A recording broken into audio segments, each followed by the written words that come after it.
Welcome back to the No Higher Calling YouTube channel. I did a video a while back showing you what I'm using for my second grader, my oldest child, my daughter. And on this video, I'm here to show you what I'm using for my son. My son is 6 and he's not in kindergarten, not quite in first grade. He's somewhere in between. That's one of the beauties of homeschooling is you just go at your own pace. But I wanted to hop on here and show you what I am doing with my 6-year-old in our homeschooling right now. So we divide our day into several different kind of chunks and sections. So I'm just going to work you through what our homeschool morning looks like, and I will show you the resources that we are using. First up, we start our day with Bible. This year we are using the Abeka video program for Bible, and that has been a blessing. I was in a season starting the school year of having a newborn, so it's just been really good to give us a quick and gentle introduction into our school day that's more hands-off for mama. So we're currently using the second grade Bible videos for my oldest, but all of my other kiddos join in on that. And it's been great. They're memorizing scripture, they're learning hymns, they're learning Bible songs, they're learning the great stories of the Bible. So that's been really good for the Bible instruction. Then we transition into language arts time. So language arts really catches many different things. We do some poetry work together. I don't know if you can see back on the wall up there, but we're currently learning The Cricket by Marjorie Barrows. We've learned so many poems. They just finished learning Jabberwocky by Lewis Carroll. We've learned My Shadow by Robert Louis Stevenson, a whole slew of poetry.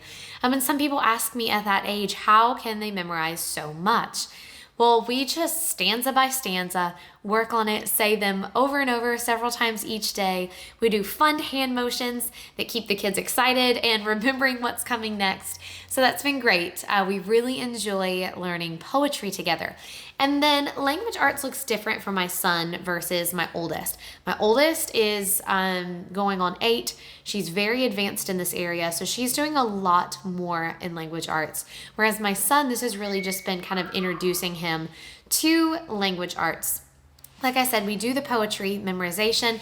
We also love to read poetry together. So this has been a great book that I will link down in the comments that they love for me to read from. So I enjoy reading that to them. But with my son right now, as far as his language arts instruction, we are really just starting at the foundations and making sure that he understands that well. We've been doing that with a program called the Reading Lamp, which is actually currently being written and worked on. It is kind of a branch off of the SWR, spell to write and read Spalding method. So that's kind of the skeletal structure of this, but it kind of branches off from that, fine-tunes some things, simplifies some things, all while heavily basing it in the Bible and in scripture, which I love. So we've been doing that and more on that to come. A dear friend of mine is working on a lot of the processing of getting that curriculum released and out there for others. And as soon as she has an announcement that it's ready, I am going to share it. But right now I'm just going to share with you kind of what we are doing. Basically, the Reading Lamp is an approach to reading that is just very logical. These are our grapheme cards or our phoneme cards. We have all of the single letter grapheme. So this is your A, B, C, D, E, and the sounds that they make. And then we also have our digraphs and a few trigraphs. So those are going to be like, this would be sh, English, sh. This one here, we have ooh, So we go through all of these sounds, working on him learning quickly upon recognition what these say. Then once he has a really good grasp of that, is quick at that, we transition into using that, being able to kind of understand those to branch into his reading, writing, and spelling. And all of that is incorporated together. So before I jump ahead of myself, let me backtrack. Before we could start working on writing words and spelling words, we had to learn penmanship. So I started with some penmanship. Again, these are pages that my dear friends sent me, but we just worked our way through the alphabet. We do cursive first. I will link down in the comments a podcast episode I did on the No Higher Calling podcast, sharing all of the research and all of the why behind that decision. But if that intrigues you, you'll want to catch that podcast episode. I've had a lot of great feedback about that. But we do cursive first. So we have been working through learning his cursive letters. There are 3 main approach strokes to cursive. This would be your under over stop, which is used in cursive A. It's used in many other ones. Cursive D here. O, skipping ahead. Q still has our under over stop. And then we have some swing up. Swing up is an approach stroke. So for the W, we would be using the swing up. And then the other one, let's see if I can find one. The third approach stroke would be our swing way up, loop left, as you can see here in the L. And he worked through learning these. We actually went through this twice, him learning how to write all of his letters in cursive. Then once we did that, and once he had a really good understanding of his graphemes and his letter sounds, we have been branching into spelling lists. And this is where it's all brought together. So you do the spelling to help with their reading and their writing. So I go through words, we have spelling words, I read the words, we do a dictation process where we sound out every sound. So for example, God, we would go G, A, D. We separate the word into each of its individual sounds. Then once we've done that and he knows the sounds, he sounds them out as he writes them in cursive. So as he's writing, he is going G, A, D.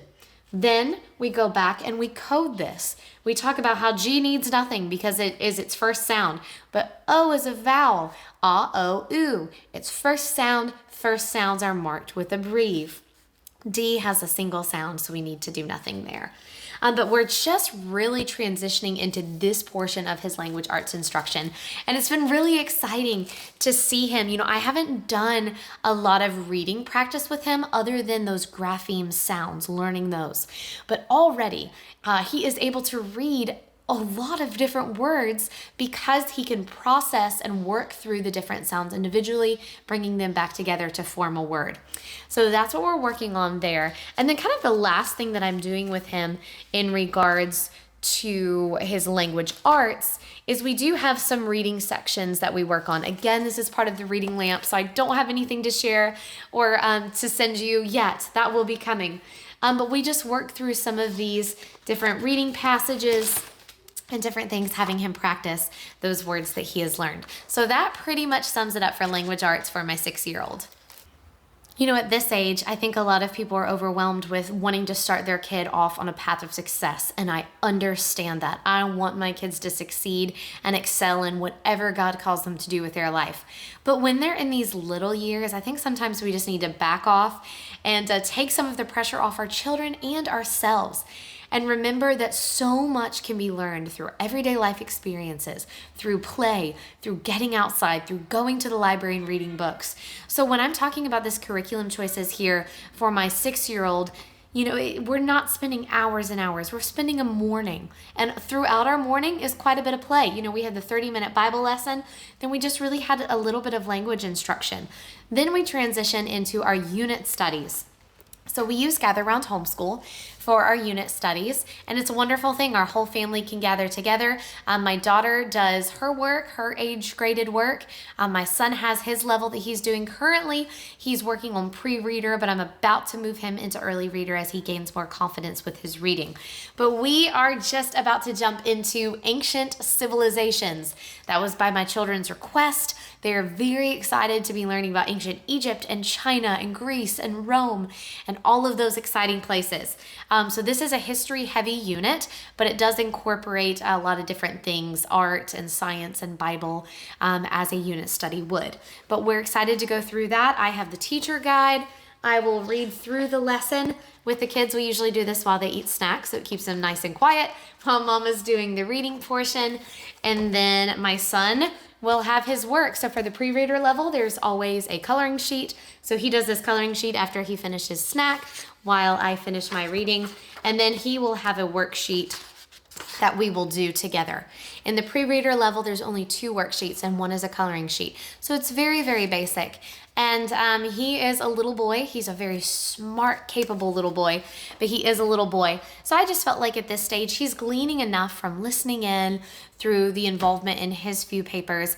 I didn't feel like it was a time to move him to a higher level where he's going to have, 5 to 6 worksheets. He's getting just enough from the instruction that we're doing. And he doesn't tire out or get too, antsy with that level of work. So we've been very happy staying with that. Then from there, we move on to our math. And I did a whole video sharing about the good and the beautiful math, why we love it, why we use it. So I'm not gonna beat the same drum, but we are using the good and the beautiful math. He is almost done with Math 1, actually. He is very, very good in math. He does not get that from his mama. It comes from his daddy. But he's about to wrap up Math 1. And then our school year, we're in Australia. So our school year starts in January. So starting off in January, we'll go straight into Math 2. And like I said earlier, I just move at their pace. If they're ready to move on, we move on. If we need more time, we take more time. But that's it. That is what I'm currently using with my 6-year-old kindergartner / first grader. If you have any questions, feel free to share those down in the comments. I will try to answer those. I love talking about homeschooling and homeschooling curriculum. You can find some other videos on my channel where I've talked about homeschooling. You can find a lot of content on the podcast. If you have ideas of things that you'd like to see in the future, feel free to share those with me. But I hope you enjoyed this video. If so, give it a thumbs up, subscribe to the channel, and I look forward to joining you guys next time.